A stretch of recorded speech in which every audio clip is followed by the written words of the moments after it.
I joined Amazon in their Seattle office in September of 2017 and resigned after a little over 3 years.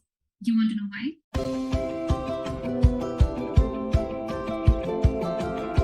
My friends, relatives, and everyone around me had the same question at that time. Why leave a job where I was driving a product that had $1 billion impact? Why walk away from being in the top 2% of US population in terms of compensation?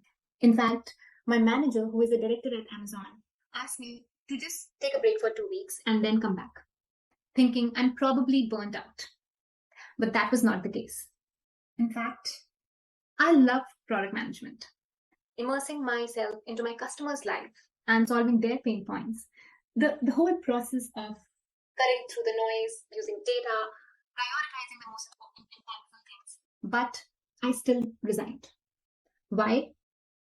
Let me answer that question today and walk you through my decision making thought process and the principles that I used. I hope that these principles are going to help those of you who are contemplating a career change. Now, this could be leaving a 9 to 5 and starting your own entrepreneurial journey. This could also be changing your role to a different role, or it could be adding a side hustle to your role. Whatever that change may be, what I'm about to share with you today would apply to any role, any industry, and any type of career changing decision. For those who are new to this channel, welcome.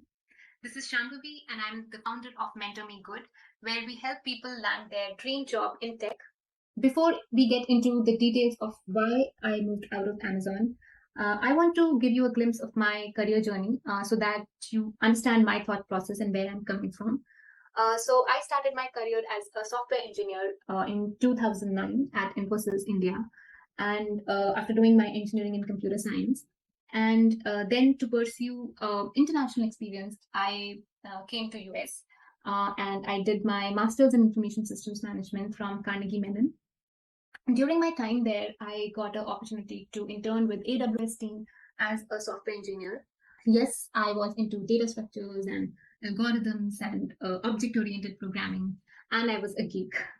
But post-graduation, I started on product management journey with a lot of e-commerce companies, starting with Sears Holdings, where I launched the pilot for the self-service checkout at stores. And then I moved to the Home Depot, where my goal was to present the right product in front of the customer at the right time by understanding their intent and their current and past behavior. So basically, I was the product manager for personalization and recommendations. And then I had a big stint at Groupon in their push marketing team, where I drove a messaging system that enabled us to target personalized messages across different marketing assets like emails and push notifications. And then eventually in 2017, I joined Amazon as a senior product manager tech, where I launched a 0 to 1 product for Amazon business customers. And then later I moved to Alexa team, where I launched features to deliver high quality ground truth data to improve Alexa's machine learning models, the speech recognition and natural language understanding models. So this was back in 2020. In December of 2020, I resigned from Amazon. And I want to put it out there that I loved my experience at Amazon. And in a lot of way, it helped me to prepare for the next chapter in my career. So with all that out of the way, I want to start by talking about what motivates people's career choices. So from what I have observed with my friends and people around me, people generally optimize for money, their experience and learnings, title and prestige. And this generally works out great, by the way, especially for early career. But at some point, most of us start to think about our career and purpose more deeply, and whether what we're doing today aligns with our purpose or not. The truth is that when you think about your purpose, it's really hard actually to think about your purpose. It feels like a big heavy word and such a final thing. So I don't know if you have ever gone through this. So when I thought about my purpose, nothing really came to me, and so I did what we all generally do, which is to Google, how to find your purpose. In a lot of articles, I found this viewpoint that you have to sit down, think about the things you're good at, things you like, what success means to you, and then write your purpose. And I did all that, but still, my purpose didn't actually hit me. Meanwhile, I was happy with most aspects of my job, the work, not to mention the benefits and the compensation. And it's hard to be hungry when you're well fed. And I had worked really hard to be where I was. I had learned so much, and there was no reason for me to let it all go. For me to do that, there had to be something that resonated with me so much that it was worth it. And that happened for me in the later half of 2020. So long before I even started working at Amazon, I was doing resume reviews and mock interviews and like coaching people off and on a volunteer basis for people who reached out to me on LinkedIn.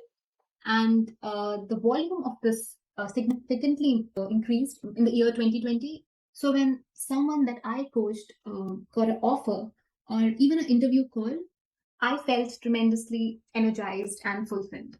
Personally, a sense of purpose and fulfillment drove me to do this as much as possible.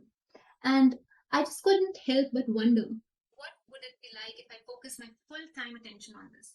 To build this business brick by brick, end to end, using the product leadership principles that I had learned and my engineering knowledge.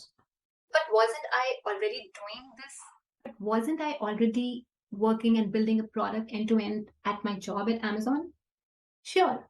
As a PM, I worked on all aspects of my product. As a product manager at Amazon, I was building 0 to 1 products. But they already had hundreds of millions of customers where I could test my 0 to 1 product, as opposed to starting from customer number 1 to customer number N. In this opportunity, I would not just be prioritizing the product features, but organization functions, what functions to build first, what to build later. The way I looked at it, basically, I would be doing product management, but also marketing, operations, sales, finance, and everything under the hood.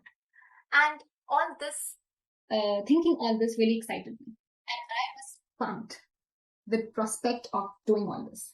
So all this excitement was great. But was it temporary or was it permanent? Will it die down?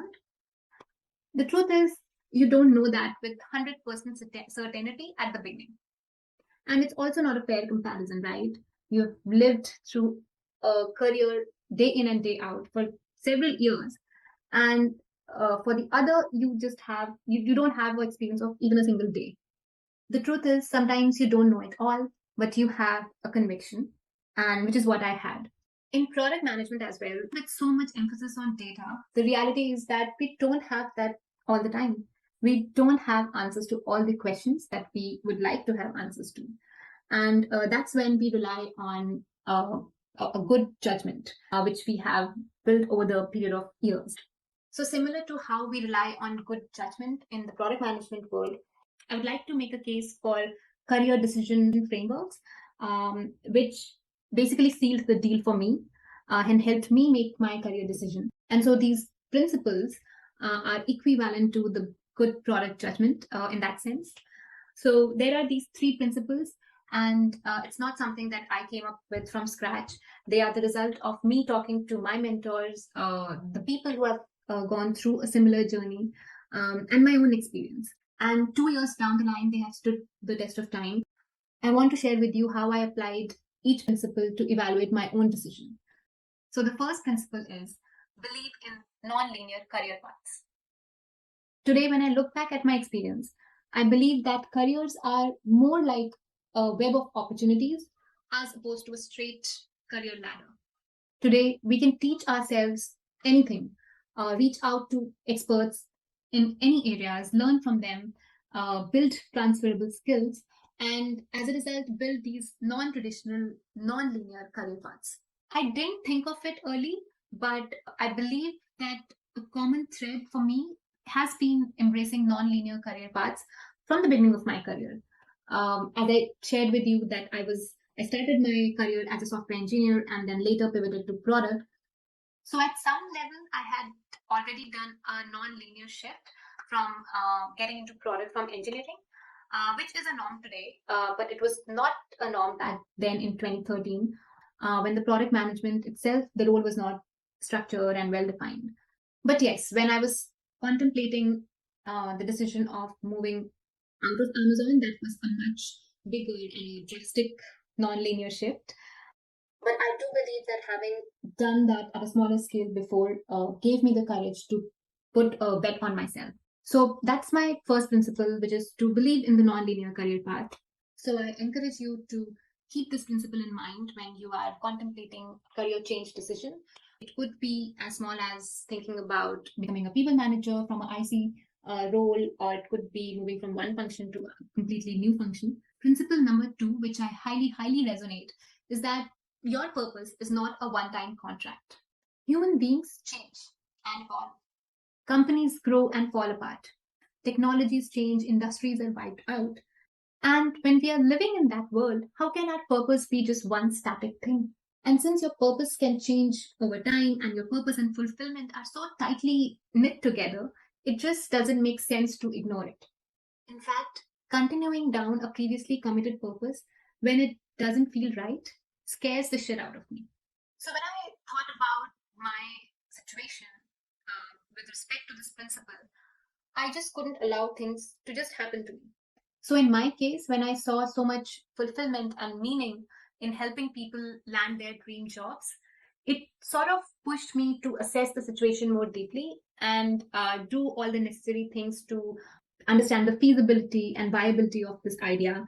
And I saw a gap in the market. So that's my principle number two. Purpose is not a one time contract. To put it in practice, I highly recommend to address and evaluate a bigger calling that you may have. And even if you don't have a bigger calling, just think about where do you stand in terms of your purpose when making any career decisions. So my principle number three is being intentional about the career choice. Now, if you simply follow the first two principles, which is all about embracing the non-linear career path and evolving and changing purpose, you could very well get into the trap of changing your careers way too often, which is not good. In a world where we live today, people have so many choices for people in their mid careers, but more so for people that who start their careers. And these choices are so much so that a lot of times they are made based on ignorance. And when that happens, there is pain and confusion down the path. So this principle calls for being grounded in self-awareness, when you're making a career decision. Now you may say that, okay, this sounds right, but how do we really, like, what are the concrete steps that we can take to be intentional about our career choices? So here are some actionable steps that you can take that will help you making an intentional career decision. So the first one is talking to people who have made a career change which is similar to what you are considering, and deeply understanding the pros and the cons. I suggest talk to at least five people. And what this does is that it helps with the grass is greener on the other side syndrome. In my case, I not only just spoke to people, but I also joined a lot of other mentoring platform to really understand how I feel about coaching people, because that would be at least like one half of my job, the other half being building the business ground up. So, I think talking to people really helps. The second way to be intentional is to be aware about what are the skills that you are going to take from your current career to the new career that you are considering. For example, for me, my years of product management experience had equipped me with the knowledge and the tools on a lot of things that I could bring into my startup.